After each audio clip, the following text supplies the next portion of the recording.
Morning. तो कल से क्लासेस जो है वो शुरू होगी और क्लासेस अब रेगुलर चलेगी। मैं पढ़ाना रेगुलर रखूँगा, क्योंकि अगर पढ़ाना बंद करूँगा ना तो एक तो खुद नहीं पढ़ पाऊँगा और दूसरा क्या है, जो बहुत ज़्यादा फ्रस्ट्रेशन डिप्रेशन वगैरह होगा। काम बंद तो डिप्रेशन चालू, यही इसका एक सीधा सा फंडा होता है। तो बस यही करना है, अब खूब पढ़ना है और खूब पढ़ाना है, ठीक है। आगे जो हुआ उसके लिए मैंने कुछ एक्शंस लिए हैं, तो मैं उसको रिवील नहीं करूँगा, लेकिन आज मैं कुछ बातें बताऊंगा जिससे मुझे डिप्रेशन से निकलने में मदद मिल रही है।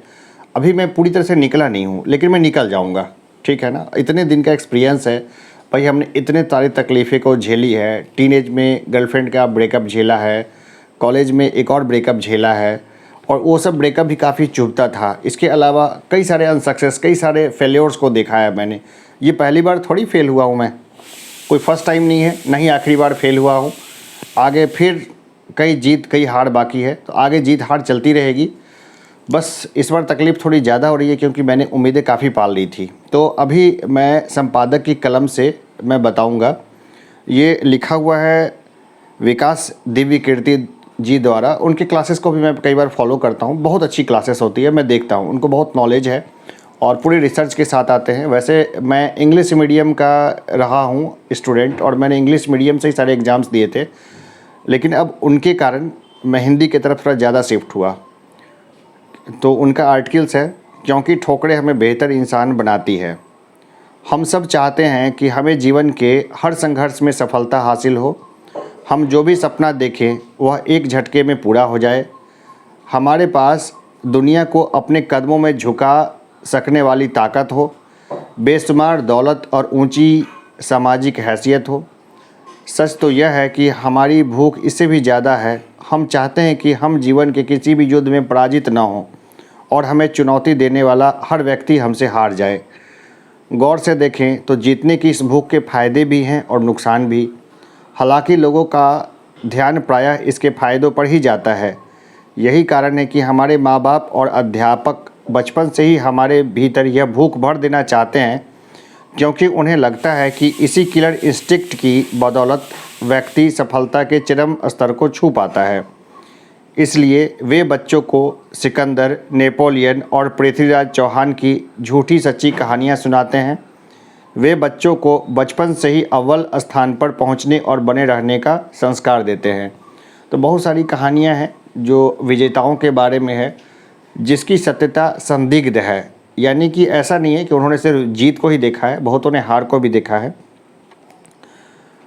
पर इस भूख को रात दिन महिमा मंडित करने के समानांतर हमें यह भी सोचना चाहिए कि क्या यह भूख सचमुच इतनी शुभ है।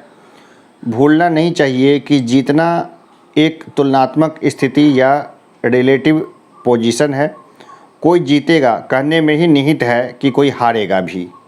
आमतौर पर जब एक व्यक्ति जीतता है तो 150 लोग हारते भी हैं। किसी कक्षा में जब एक बच्चा पहला स्थान हासिल करके गर्वोन्माद में डूबा होता है, तो ठीक उसी समय बाकी बच्चे पराजय बोध से तिलमिला रहे होते हैं, भले ही उनकी पीड़ा पर किसी की नज़र न जाए। अतः इस बात पर गंभीरता से सोचा जाना चाहिए कि क्या एक व्यक्ति को आत्ममुग्धता का मौका देने के लिए बाकी 99 को कुंठा में धकेलना उचित है। यह हमारे समाज का भयानक सच है कि विद्यार्थी जीवन में तो इसकी करवाहट का एहसास सबसे तीखा होता है। इस नाजुक उम्र में यह समझना बेहद ज़रूरी है कि हमेशा हार बुरी नहीं होती, उसे भी जीवन के एक स्वाभाविक हिस्से की तरह लिया जाना चाहिए। देखिए, ये महत्वपूर्ण है, क्योंकि मैं हार को अपने जीवन का स्वाभाविक हिस्सा मानने को तैयार नहीं हूँ। मैं जब ये वीडियो बना रहा हूँ उस समय भी मेरे अंदर से मैं अपनी हार को स्वीकार करने को बिल्कुल तैयार नहीं हूँ। लेकिन आप मेरी बातों पे नहीं, इन शब्दों पे ज़्यादा ध्यान दीजिए। जो ये शब्द मैं बोल रहा हूँ ना, ये महत्वपूर्ण है। सच यह है कि लगातार मिलने वाली पराजय भले ही इंसान को तोड़ देती है, पर कभी कभार लगने वाली ठोकरें इंसान को बेहतर ही बनाती है और उसे ठीक से मांझ देती है। थोड़ी बहुत ठोकरें खाने का पहला फ़ायदा यह है कि इससे व्यक्ति में धैर्य और जुझारूपन जैसे चारित्रिक गुणों का विकास होता है। आजकल कई मनोवैज्ञानिक मानने लगे हैं कि व्यक्ति की सफलता में बौद्धिक क्षमता, इंटेलिजेंस और भावनात्मक समझ, इमोशनल इंटेलिजेंस से ज़्यादा बड़ी भूमिका लगन या परजेवेरेंस की होती है। परजेवेरेंस का अर्थ है कठिनाइयों से डरे बिना अपनी उद्देश्य की साधना में लगातार जुटे रहना। ये महत्वपूर्ण लाइन है, कठिनाइयों से लड़े बिना अपने उद्देश्य की साधना में लगातार जुटे रहना। इसके उदाहरण दुनिया में भरे पड़े हैं। याद रखिए कि थॉमस एडिसन लगभग 1000 विफल प्रयोग करने के बाद बल्ब का आविष्कार कर पाए थे।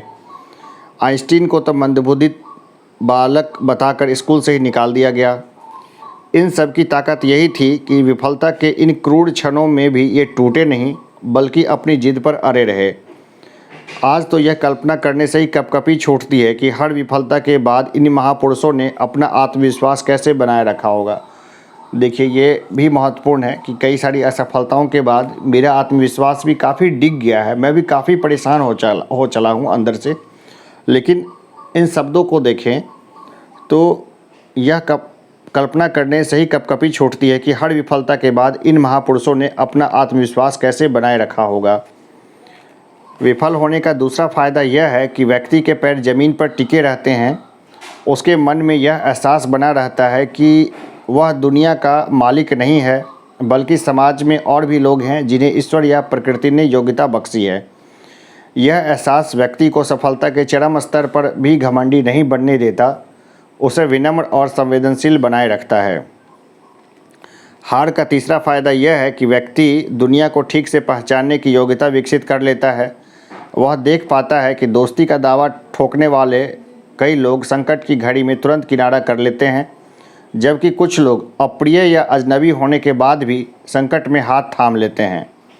अंग्रेजी की पुरानी कहावत है, a friend is need is the friend in deed, यानी असली दोस्त वही है जो संकट के दौर में साथ दे। समझदार लोग विफलता के दौर में हताश होने के बजाय अपने परिचितों के मन को पढ़ने समझने में ऊर्जा लगाते हैं। हार का एक और भी फायदा है जो समय के लंबे अंतराल में समझ आता है। जब व्यक्ति किसी क्षेत्र में पूरी ताकत झोंक देने के बावजूद अंतिम रूप से विफल हो जाता है। देखिए, ये लाइन काफ़ी महत्वपूर्ण है। जब व्यक्ति किसी क्षेत्र में पूरी ताकत झोंक देने के बावजूद अंतिम रूप से विफल हो जाता है तो एक बारगी उसे हर तरफ अंधेरा महसूस होता है। धीरे धीरे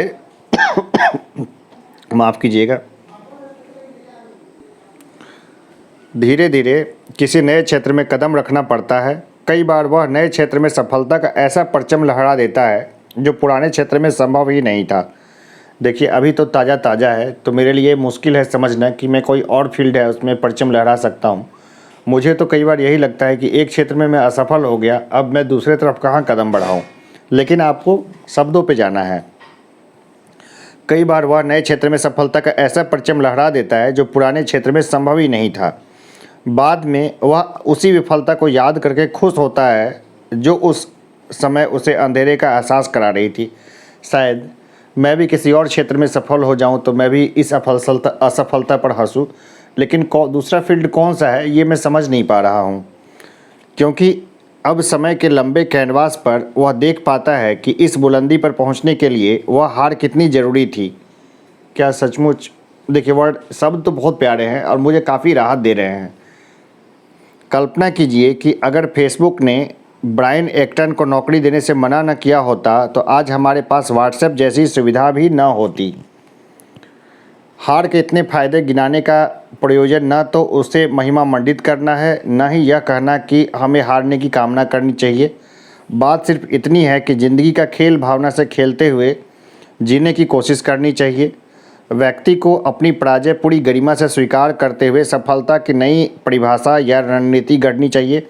आखिर किसी परीक्षा में सफल हो जाना तो ज़िंदगी नहीं है। देखिए, मैंने तो परीक्षा को सफलता में ही अपनी ज़िंदगी को तलाशने की कोशिश की थी, इसलिए मैं थोड़ा ज़्यादा परेशान हूँ। एक आर्टिकल पढ़ के मुझे क्षणिक राहत तो मिली है, लेकिन पूरी तरह से राहत मुझे नहीं मिली है। वैसे मैं बता दूँ कि लड़ूंगा, मैं जहाँ भी मोर्चा मिलेगा मैं वहाँ लड़ूंगा और लड़े बिना मैं छोड़ूंगा नहीं। तो चलिए, जो लोग हमारे जैसे मनस्थिति में हैं उन लोगों के लिए ये आर्टिकल अच्छा रहेगा। अभी के लिए इतना ही, धन्यवाद।